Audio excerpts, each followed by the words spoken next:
bonjour à tous mes followers qui sont maintenant de plus en plus nombreux. Nous allons aujourd'hui faire une démonstration avec un accessoire dont j'avais parlé dans la leçon 0, où nous évoquions les différents accessoires qu'on peut utiliser pour créer des effets.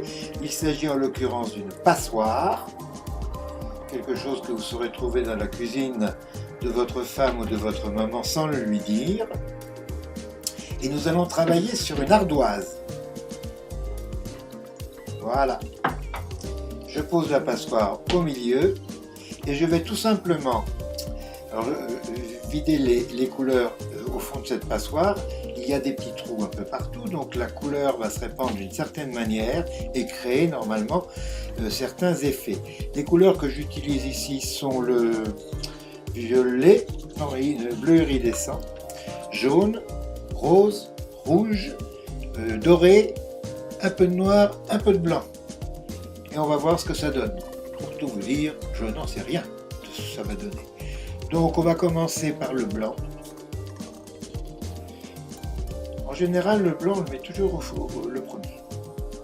Peut-être parce qu'il est très lourd et qu'il absorbera mieux les couleurs dessus. Et l'ordre n'a strictement aucune importance. On met les couleurs tout au fond de la passoire, en répartissant bien sur le fond, pas sur les côtés, ça n'a pas d'intérêt particulier.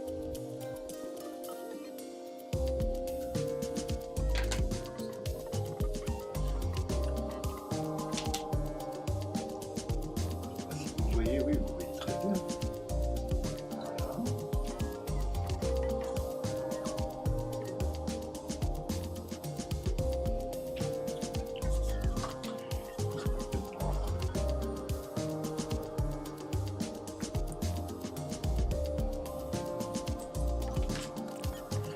Un peu de doré. L'usage des peintures métalliques, c'est toujours sympa, il ne faut pas en abuser toutefois. Il faut savoir doser et pas que ça prenne le dessus sur l'ensemble de l'œuvre. Un peu de rose. Ah ben voilà, ça commence à devenir très beau. Là, sur un projet comme celui-ci, il faut bien sûr s'assurer que la surface est bien plane, sinon ça va couler plus d'un côté que de l'autre. Apparemment, là j'avais vérifié avec mon niveau et c'était correct. En effet, ça a l'air de se partir correctement. Là, on va terminer. Voilà. Le rouge.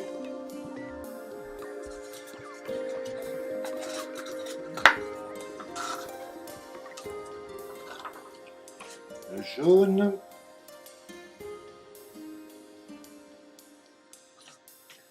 le doré, un peu de noir.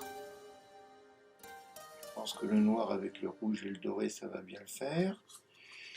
Le bleu, peut-être relever un petit peu ça. Pas trop, ça va être un peu équilibré. Voilà, il reste un peu de jaune.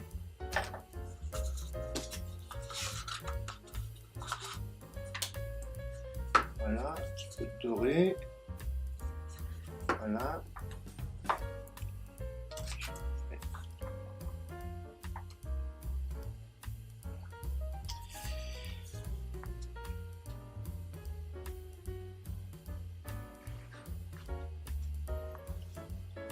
Alors je crois, je ne sais pas si je vous l'ai dit, mais j'avais rajouté quelques gouttes de silicone sur chaque couleur. Voilà, par là, ça.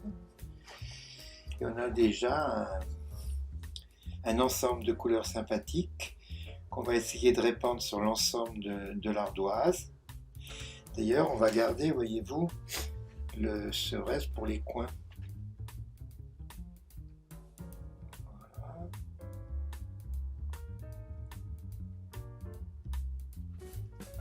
Sont toujours un peu plus compliqués à remplir et ça nous évite de faire trop glisser et perdre la matière. Voilà. Bon, voilà le premier résultat. Alors maintenant on va faire lisser en essayant de conserver, peut-être donner un petit coup de chalumeau. Les cellules sont en train déjà de se constituer. C'est le moment d'accélérer le mouvement. Il y a deux manières d'accélérer le mouvement de la constitution des cellules, c'est le chalumeau, mais aussi le fait de faire circuler la peinture, parce que ça la répand et ça crée d'autres zones qui peuvent faire surgir là aussi des cellules. Voilà.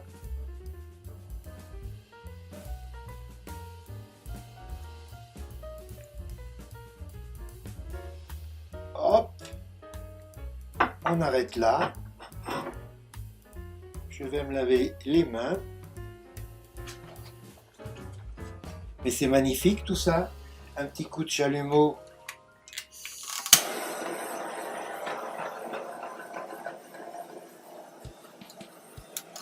Voilà. Hop. Voilà le résultat. Je crois que vous voyez bien, mais vous verrez mieux sur la photo que nous allons faire. Voilà à quoi sert en fait une passoire. Vous allez la nettoyer et la remettre là où vous l'avez prise. Voilà un exercice relativement facile à faire. Toujours pareil, retenez bien et n'ayez pas peur de retourner sur les tutos 1 et 2, 0 et 1 plus exactement, où vous avez toutes les généralités qu'il faut connaître et maîtriser pour arriver à avoir des couleurs, des mélanges qui vous donnent après ces résultats. Donc n'ayez pas peur de revenir aux bases et vous verrez que vous aurez vous aussi d'excellents résultats. Merci de votre attention et rendez-vous à la prochaine fois pour le 8e.